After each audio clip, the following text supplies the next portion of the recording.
Thank you, Jeremy. What a great game, exciting game, a whole lot of offense on both sides. Really proud of our guys. It's the first time we've had two ranked teams playing against each other at Carolina. Somebody told me since we played Georgia in maybe 2016. And then when you start looking at this game, it's been a real nemesis for us because none of our players on the current team had ever beaten Virginia Tech. And somebody told me, if the stat is right, that we have lost 13 of 16 against them since they came into the ACC. And then last year, the 6 overtime game, and the year before that, we had a chance to put them away with 4 minutes left, and they beat us with 19 seconds left in Coach Fedora's last year. So the guys are excited. It's fun to win. We saw the offense that we can be today when you can run the ball as well as we did today. We know we can throw it, but anytime you can run the ball that well, they ran it really well, but we ran it better than they did. And that was not anticipated coming into the game. So proud of all the guys on offense that blocked so well for both of our running backs. And then Sam did a good job of being accurate and getting the ball out of his hands quickly and getting it to the right place. So defensively, we were down 3 starters, and then you start looking at Kyler McMichael's in his third game as a starter at corner. He was a special teams guy at Clemson. Cam Kelly played part of one game against Clemson last year. He hadn't played any others, and Patrice Renee, the same thing. So we were thin in those areas, and we missed a lot of tackles. We busted some coverages and didn't play very well on defense. We're still not getting turnovers. We had our hands on a ball that was a turnover, and it goes up in the air, and they catch it and run it down to the 20, I think, with a big tight end, number 82. So. And then we were ready for the onside kick. We sat there and said, they're going to onside kick, and we just didn't handle it, the first one, and then did a good job handling the second one. So proud of the guys, proud to be 3-0. I thought the crowd helped. There were just a few there, but they were loud. I love the students being back. They did a great job, and the players had a lot of fun. So it's get this one cleaned up. Too many penalties, too many missed tackles. Got ahead and kind of sat there some in the third quarter, but came back and did a great job offensively in the fourth quarter. So we'll get all this, we'll enjoy it tonight. We'll get everything fixed tomorrow and get ready to go to Tallahassee next week. All right, thanks, Coach. We've got a handful of questions already in the queue, so we will begin with Mike Topper. So, Mike, go ahead. Thanks, Mark. Hey, Coach. You mentioned the rushing game there. Obviously, Michael Carter and Javonte Williams combined for almost 400 yards, just those two guys. What did you make of Javonte and Michael today? And also, what led you coming into this game to say that you guys needed to pound the ball as much as you did? First, those are two of the best backs in the country. They've got balance. They're fast. They've got the power and quickness to run inside and the speed to run outside. So they are two of our best weapons, and we know that. And when people have to come in and stack the box, it gives us an opportunity to throw to our fast guys outside.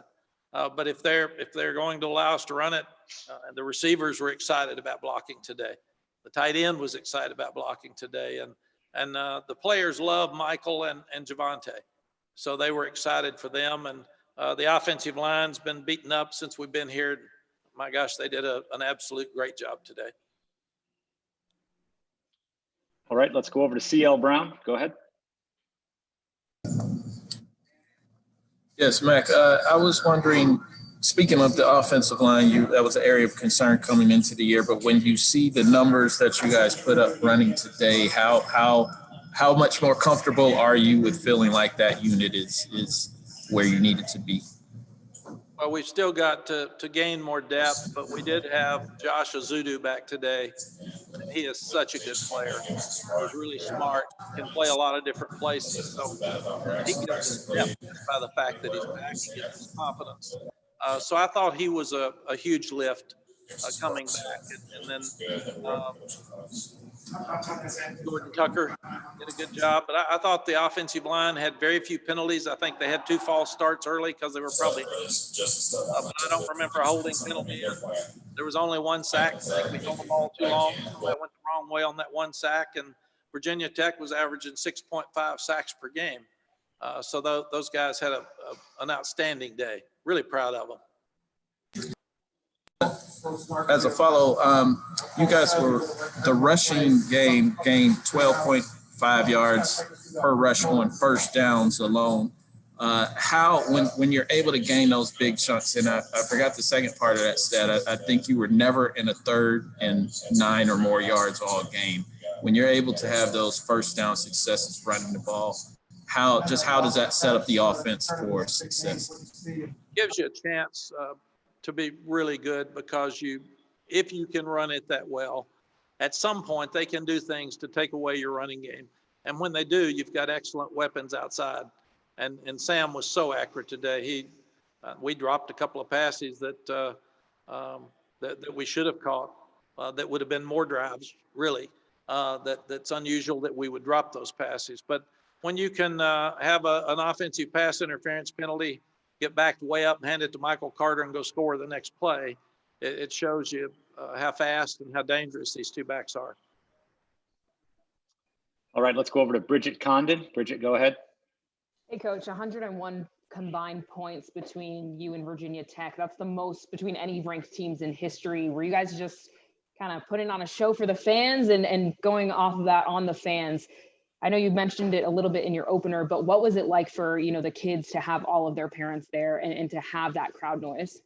At one point, I thought we were back in the Big 12, because everybody was scoring every play, and it was crazy. And you're never out of a game when it's like that. So, but it was fun. It was fun for the players, more fun for the offensive players on both teams than it was the defensive players. But I thought the fans got a really good show today. And there'll be some fans that aren't happy with the defense. And what I'm going to tell them is be happy with 3-0. I think that's you can find something to be mad about every week. And people who are angry will find something to be mad about. But if you love your team, be happy they're 3-0 with a lot of things to fix.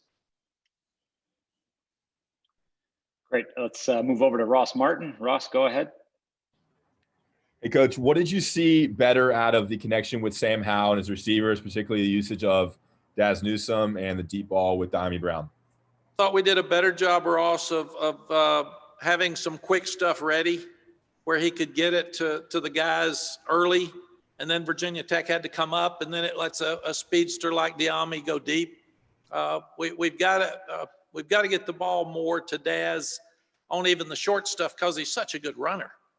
And we had a little underneath speed sweep to him today, and we had some flares to him. And then Michael Carter and Javonte are so good outside.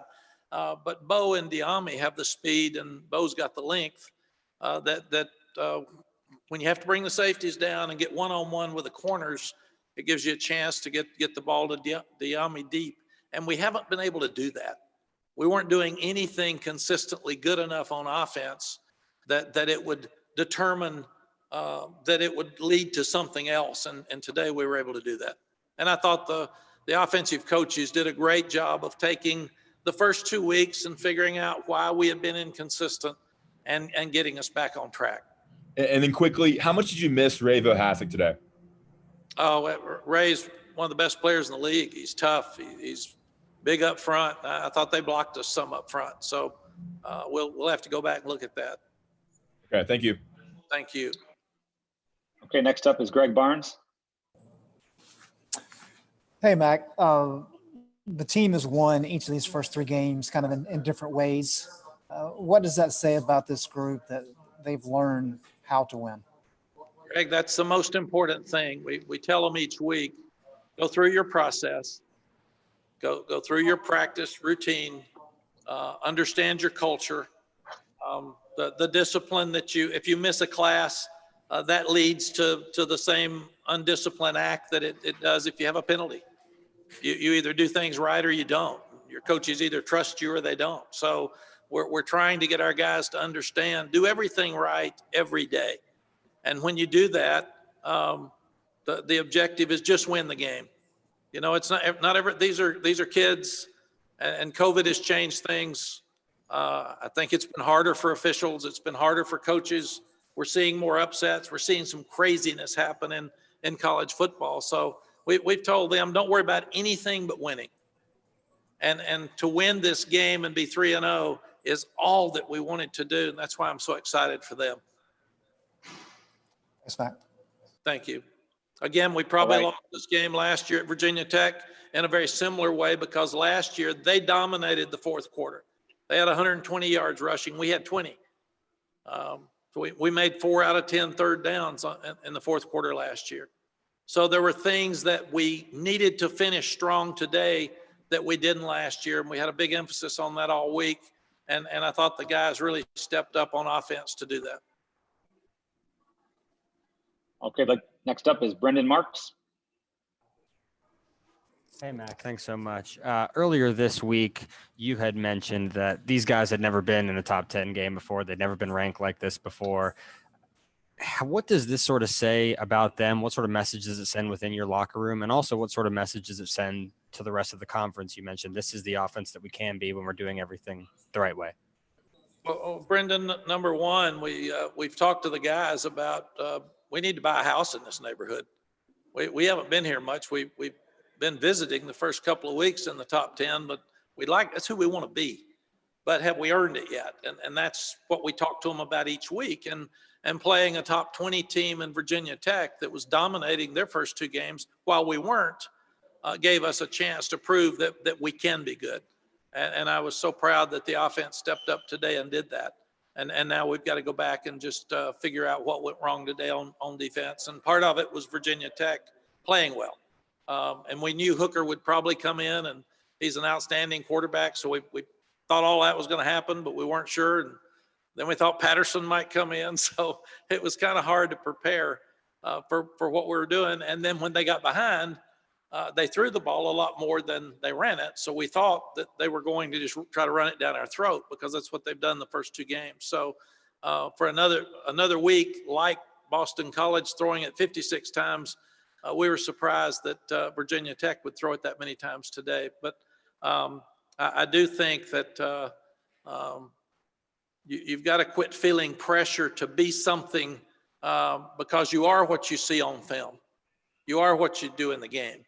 And we can be perceived as something, but until we're showing it, we're not. And today we were a really good offensive football team. And I thought at times a real poor defensive team in the second half.